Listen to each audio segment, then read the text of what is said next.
Hello, QVS AP US History students. I hope you are having a good weekend, and I hope last week was productive and or restful. And it's time to get back to work. So I want to talk to you today about how we are going to continue on with Essential Unit 3 and bring it eventually to a close in the next couple weeks. So let's go to the course page and talk about how you will get back to work within the context of Essential Unit 3. So as you know, before we went off to break, we were in the middle of this unit covering the period from 1754 to 1800. This is the period that the United States gained its independence from Great Britain. In fact, prior to us taking a break from work, one of the features of American history that you should have looked at was the American Revolution. We broke the revolution down into 6 different principles in terms of what best justified that conflict. You looked at features from the causes, whether they be long-term or short-term, the taxes that the British imposed upon their colonies, the fact that there were armed infantry in the cities in the colonies, especially like cities like Boston, where then conflicts like the Boston Massacre and the Boston Tea Party occurred in that period leading up to Revolution. You looked at the advantages and disadvantages of both the Americans and the British as it related to conflict and war. And you also looked at the extent to which the colonists supported the war, because there were a number of people who were loyal to the crown. I think I told the story about Benjamin Franklin already, but it's an interesting story. Benjamin Franklin's one of the most famous patriots in American history and enlightened thinkers, and his son was a loyalist. And after the war ended in 1781 and the treaty was signed in 1783, Benjamin Franklin's son left the American colonies and resettled in England, and the two were estranged for the rest of their lives. So the issue of revolution even broke families apart. That's a nice or good historical example as it relates to Benjamin Franklin's family. Anyway, so you can see from this map what the post-war boundaries look like in 1783. And what we're going to talk about in this next part of the unit, we're moving down here to week 3.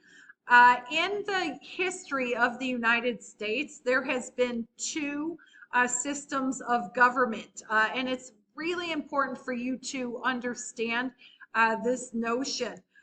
In U.S. history, they first operated off of the first system of government called the Articles of Confederation, and then beginning in 1789 all the way through today, the country has operated off of the U.S. Constitution. So 2 different systems of government. And we're going to spend a little bit of time this week taking a look at the Articles of Confederation. That was the government structure from 1781 to 1787. And in learning about these, or this system of government, I should say, you really have to kind of think of it this way. The American colonies went from a unitary system under the British. And when I say unitary system, it probably would be to your benefit if you had studied political science or government. In a unitary system, the government is very centralized, where all of the power lies within the central government. And then the smaller political subregions like the state and local governments have less power. All of the power is derived from the central government. And they went from a unitary system under the British to a confederation. And a confederation, like if you go on a political spectrum or continuum, is the complete opposite of a unitary system, where a confederation is very decentralized and the central government has little power, and the only power that they have is what the state governments or the smaller political subregions give it. So from 1781 to 1787, they went from a unitary system to a confederation, and they operated under a confederation for a good 7, 8 years until they began to realize some of the weaknesses of that model. And in 1787, 55 delegates or 55 founding fathers met in Philadelphia for a period of 3 months, and they drafted the U.S. Constitution in an event that's known in American history as the Constitutional Convention. So these are all of the features of American history that you are going to look at this week. This first activity here is just a basic introduction to the Articles of Confederation. And then in this second activity, it's a forum where I want you to consider the strengths and weaknesses of the Articles of Confederation. I would argue that its greatest weakness lied in the fact that there was a very detailed system of how new land was going to be added to the country. It was called the Northwest Ordinance of 1787. And part of this land ordinance was the fact that slavery was outlawed or banned. But as you can see from this diagram here, there were several weaknesses. The fact that it had no executive body, the fact that the federal government or the central government could not levy taxes. They had no power in terms of regulating trade. In order for a change to the articles to be made, all of the 13 states had to agree on the change. So that made it very difficult for the government to really deal with many of the issues that they were facing in the early years, or what's often referred to as the critical period in U.S. history. So in this forum, I want you to consider the strengths and weaknesses. There's even a little video right here, and you'll see lots of resources. In terms of the forum, I want you to tell me of all the weaknesses which you believe to be the greatest weakness and why. And then in terms of the idea of scrapping the Articles of Confederation, there's different perspectives on whether or not the Articles of Confederation had to be so radically changed that they went from a new, or they went to a new system of government. In fact, Thomas Jefferson, who is the third president of the United States and who wrote the Declaration of Independence, had responded to one of the conflicts that happened leading up to the Constitutional Convention as it was called the Shays Rebellion. And you'll look at Shays Rebellion a little bit more closely in the next activity.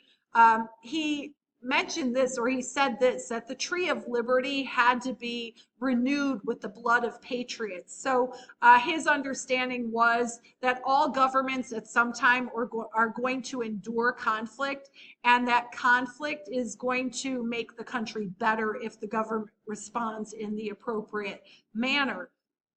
So there were kind of different interpretations about whether or not the Articles of Confederation needed to be changed. And there's even another one here under one of the most famous patriots named Patrick Henry.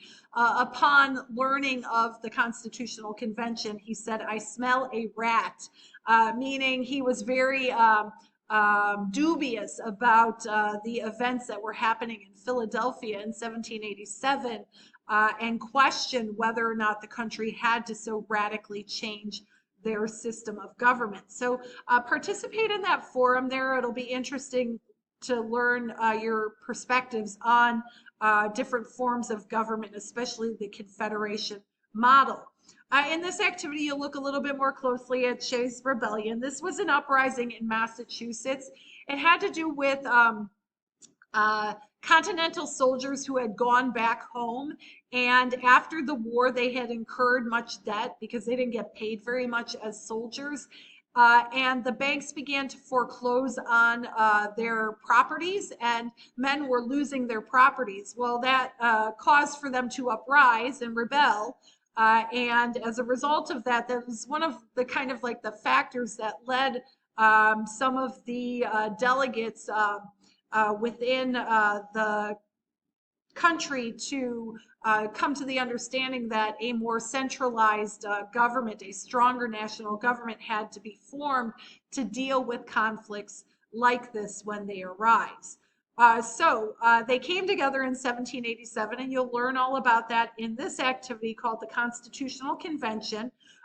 There were lots of compromises that were made in the summer of 1787. Some of the most controversial compromises were made over the institution of slavery. Slavery was written into the U.S. Constitution under what is famously known as the Three-Fifths Compromise.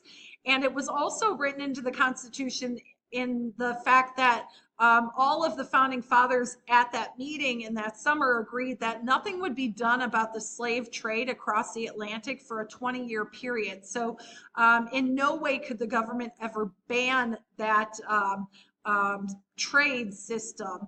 And that kind of like allowed for slaves to continue to be brought into the United States. And you can understand why that was so controversial, considering the enlightened principles that the government, that the country, that the Declaration of Independence was all written based upon this idea of life, liberty, and the pursuit of happiness. Even after the Constitution was written in 1787, there were some disagreements and a couple political factions formed. The two early political factions were called the Federalists and the Anti-Federalists. The most famous Federalist was Alexander Hamilton. Maybe you have seen the musical that Lin-Manuel Miranda had done a few years back. If not, you'll listen to some more of the music from Hamilton in these activities here. And in terms of these political factions, the Federalists argued for a more strong central government, whereas the Anti-Federalists were worried about how strong the national government would become under the U.S. Constitution. And the Anti-Federalists fought for a Bill of Rights. So a list of rights that would be included within the Constitution that would outline what the people were protected from. And among those are like the freedom of speech, religion, press, assembly, petition, the right to bear arms. There's a number of protections for people if they're accused of crimes. There are limitations on how the state can carry out punishments. A Bill of Rights was added to the Constitution in 1791, largely because of the efforts of the Anti-Federalists. So in these two activities, you'll be introduced to the debates between those two groups, and there is a second forum this week. So if you open this one up, you'll come to understand where you stood on the issue. If you take this little survey here, or when you take this little survey here, it will peg you as a Federalist or an Anti-Federalist, and then you need to add it into your discussion topic when you respond to whether or not the Articles of Confederation should have been changed through the adoption of the U.S. Constitution. And then this week ends with an examination of the U.S. Constitution. So it's an important document in U.S. history. It is the document, it's a living constitution. It's the document that the country still functions off of today.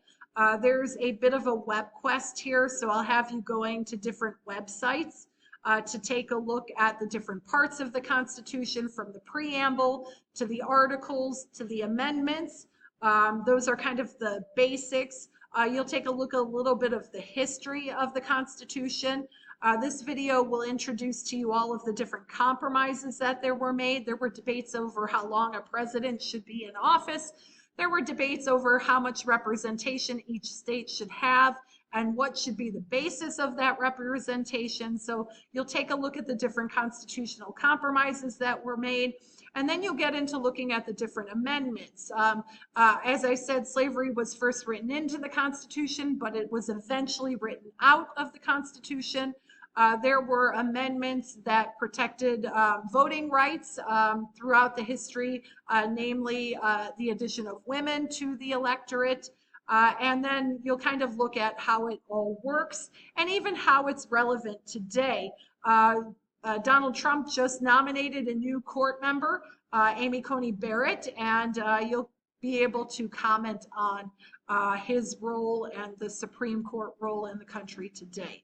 That's this week. I hope you have a productive week and contact me if you have any questions. Bye.